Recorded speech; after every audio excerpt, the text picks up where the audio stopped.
Approchez, approchez, approchez. Attention, ce que vous allez voir est incroyable. C'est une merveille. Que dis-je? Un phénomène. C'est l'AR9. Mais vous savez, Macadam Star, ne me dites pas que vous n'avez pas été surpris en entendant tout le battage fait autour de cette voiture, notamment les moyens publicitaires considérables mis en place pour son lancement et l'annonce de ses ambitions internationales. Si vous avez été surpris, les consommateurs l'ont été aussi. Et quand ensuite vous avez entendu dire que la R9 représentait la synthèse des derniers progrès technologiques en matière d'automobile, je parie que vous avez pensé qu'il jetait le bouchon un peu loin. Mais les clients, eux, n'ont pas notre sens critique. Et avec bonne foi, ils se sont dit qu'aucun constructeur, face à une telle merveille, n'avait quelque chose d'équivalent. Alors là, je dis, halte là. Fermons la boîte à rêves et ouvrons largement la boîte d'analyse. Car face au R9, Citroën a bien des choses à proposer, et avec des points forts, très forts même. Mais avant cela, découvrons-la, cette R9. C'est un modèle présenté en une gamme résultant de la combinaison de 3 moteurs et de 5 niveaux de finition et d'équipement.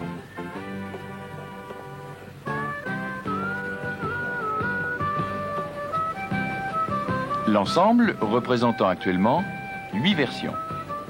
Les premiers résultats connus font apparaître que les modèles les plus vendus sont la GTC, qui représente 15% des ventes de R9, la GTS, 13%, et enfin la GTL, qui avec 33% réalise le score le plus important. À ces 3 versions les plus vendues, quel modèle Citroën pouvons-nous opposer? Face à la GTC, version de bas de gamme équipée du moteur 1108 cm3, nous pouvons apporter 2 réponses. D'une part, la Visa 2 Super E, qui lui est supérieure tant sur le plan de l'économie que sur celui des performances, et tout cela à un prix inférieur. D'autre part, pour la clientèle recherchant une plus grande habitabilité, la GSA 1130 cm3 offre, pour un prix toujours inférieur, des performances nettement supérieures. Face à la R9 GTS, version de haut de gamme à caractère sportif, la GSA X3 constitue une réponse évidente avec des performances et une consommation moyenne sensiblement voisine. Comme nous l'avons vu, la version la plus demandée, c'est la GTL. Et c'est à travers la GTL que nous avons choisi d'examiner la R9. En prenant comme référence la GSA spéciale, qui lui est tout à fait comparable, du moins à première vue.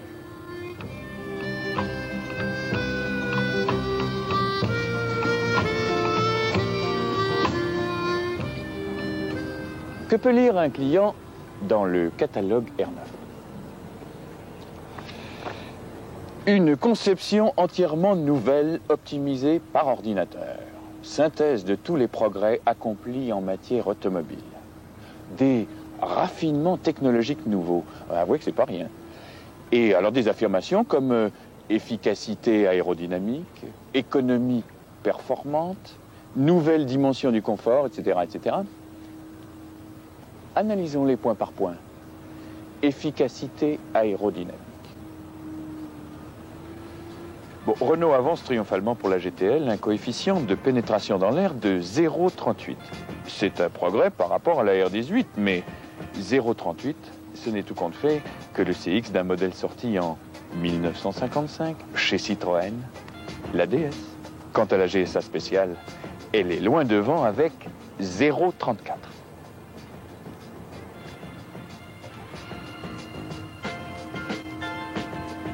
Continuons l'analyse. c'est une traction avant. Elle est équipée d'un moteur transversal. Deux solutions qui, associées, dit la régie, permettent une excellente tenue de route et une habitabilité importante. D'accord, d'accord. Mais présenter la traction avant comme une innovation technique, c'est quand même gros. Chez Citroën, les voitures sont à traction avant depuis 1934. Et depuis, nous avons fait école, même chez Renault. Quant au moteur transversal, le présenter sous le chapitre innovation, ça fait sourire. Le moteur transversal a équipé notamment la Mini il y a plus de 20 ans. Et chez Citroën, nous l'avons adopté pour la CX en 1974 et sur la Visa en 1978. Sur la GSA, par contre, c'est une solution originale qui a été retenue. Un 4 cylindres opposé, à plat, en alliage léger. Cette solution permet un gain de place, mais en plus, une économie de poids appréciable. Mais ce que ne dit pas la régie, et on la comprend, c'est que le moteur de la R9, c'est de la fonte. Directement hérité de la R8, il est à arbre à cames latéral. Tout ceci entre nous, il n'y a vraiment pas de quoi le crier sur les toits. Alors continuons. Allumage électronique intégral. L'AEI, ça vous rappelle rien? Voilà une solution, dit Renault, qui va éviter les réglages, l'usure. Bon, c'est vrai. Il faut dire d'abord que l'AEI n'équipe pas les R9 1100 cm3. Quant à dire que Renault innove, non. C'est la Visa qui a été le premier véhicule de grande série équipé de ce dispositif.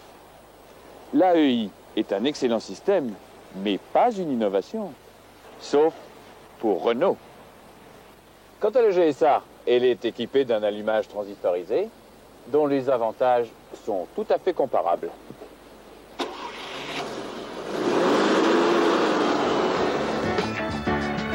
Affirmation suivante, 4 roues indépendantes. Bon, là encore, ce n'est pas une nouveauté, même pas chez Renault.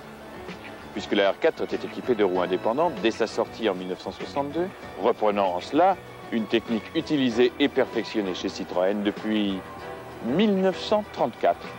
Vraiment, là encore, aucune raison de parler de raffinement technologique nouveau. Train avant à déport négatif. Alors ça, c'est de la haute technologie. De quoi s'agit-il? La conception du train avant, notamment le déport, a une très grande importance sur le comportement d'un véhicule. On appelle déport l'écart existant entre l'axe de pivotement des roues et l'axe du pneu. Sa nature et son importance déterminent des différences de comportement. Le déport peut être positif, comme sur la R18, c'est-à-dire que l'axe de pivotement passe à l'intérieur du train avant, et le bras de levier ainsi créé va provoquer au passage d'un obstacle des réactions importantes sur la direction. Le déport peut être aussi négatif, comme sur la R9, c'est-à-dire que l'axe de pivotement passe à l'extérieur du train avant, ce qui va améliorer le comportement, mais comme nous le voyons, le choc au volant au passage de l'obstacle est toujours très sensible. Sur la GSA, le déport est nul. C'est-à-dire que l'axe de pivotement et l'axe du pneu sont confondus, supprimant tout effet de bras de levier et rendant ainsi la direction insensible au passage de ce même obstacle. À propos de train avant, la direction de la R9 est plutôt démultipliée. Rapport de démultiplication 1,21,7. Autre particularité de cette direction, un très mauvais rappel en ligne droite. Rappelons que la GSA a un rapport de démultiplication de 1,19 et un excellent rappel en ligne droite.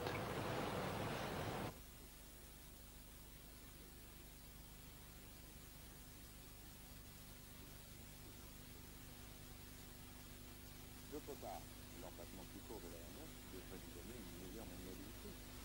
Malheureusement, son diamètre de braquage entre cette gare est supérieur de 5 cm. Pas très brillant pour une voiture qui se veut d'avant-garde. Tout comme les freins dont on nous précise qu'ils sont assistés. C'est une solution classique, adoptée par de nombreux constructeurs et qui donne satisfaction. Mais pourquoi avoir réservé le limiteur de freinage aux versions 1400 cm3? Sur la GSA, assistance haute pression, répartiteur de freinage en fonction de la charge et 4 freins à disque, bien sûr. Au fait, il n'y a que 2 freins à disque sur la R9 et 2 freins à tambour à l'arrière. Tous les points précédemment cités n'ont vraiment rien de nouveau. Alors, continuons la lecture du catalogue. Économie performante. La R9 est économique, c'est vrai. Mais la différence des moyennes de consommation entre la R9 GTL et la GSA spéciale n'est que de 0,7 litres. Économie, oui. Performance, non. Car ce résultat de consommation est obtenu au prix de sacrifices importants. D'abord, celui des performances. 10 km de moins en vitesse maxi.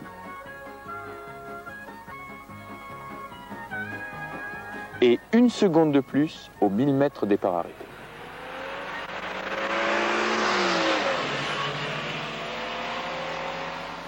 D'autre part, pour réduire notamment la consommation, la régie s'est lancée avec la R9 dans une course effrénée à la légèreté. La R9 GTL pèse 100 kg de moins que la GSA spéciale. Cet allègement a-t-il été obtenu par l'adoption de solutions technologiquement avancées, utilisation de métaux type aéronautique, titane, magnésium ou de structures révolutionnaires? Non. À l'examen, on constate suppression de doublage de tôle, mais n'est-ce pas au détriment de la sécurité?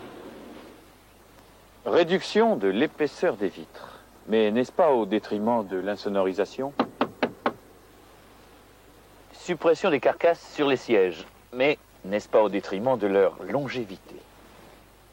Réduction de matière sur des organes importants, n'est-ce pas au détriment de la fiabilité?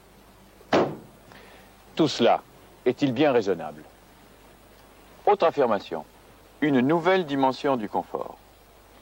Même optimisée par ordinateur, comme ils disent, une suspension métallique reste une suspension métallique. Et ne peut en aucun cas rivaliser avec une suspension hydropneumatique.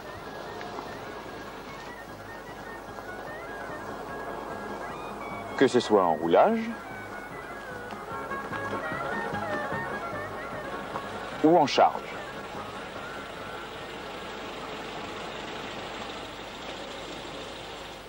Mais poursuivons. Équipement absolu annonce le catalogue. Complet, tout simplement. Et en tout point comparable à celui de la GSA spéciale. Regrettons simplement que le réglage en site des projecteurs, inutile sur la GSA, n'existe que sur les modèles haut de gamme. Donc là non plus, rien de bien exceptionnel.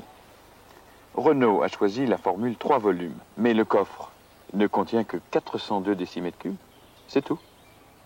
La GSA, minimum 435 décimètres cubes, et pouvant aller jusqu'à 1400 grâce à la banquette arrière rabattable. Par contre, là, attention, nouvelle génération de sièges. Oh, c'est vrai. En fait, l'innovation réside surtout dans le système de glissière dite monotrace, qui permet aux passagers arrière de disposer leurs jambes de part et d'autre des glissières. Mais pour ce qui est du confort, ces sièges sont étroits et leurs possibilités d'utilisation limitées. En effet, le dossier du siège passager n'est jamais inclinable. Et en aucun cas, ni le siège passager, ni le siège conducteur ne sont transformables en couchette. En conclusion, si la R9 n'est pas une mauvaise voiture, elle ne réunit pas l'ensemble des progrès accomplis en matière d'automobile, dont la régie se targue à tous les niveaux.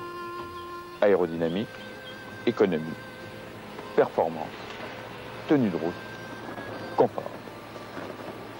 Plus qu'une voiture de synthèse, la R9 apparaît surtout comme une voiture de compromis.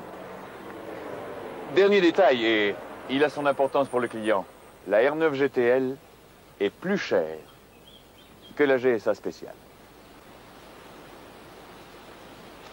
Ramené au poids de chacune des voitures, la différence est encore plus flagrante. 52 francs le kilo pour la R9 GTL et 46 francs 50 le kilo pour la GSA spéciale. Et à ce prix-là, la GSA ne fait pas payer tout le poids de matière grise qu'elle offre en plus. Ah, vous savez le coup du balai? On a essayé, ça marche pas.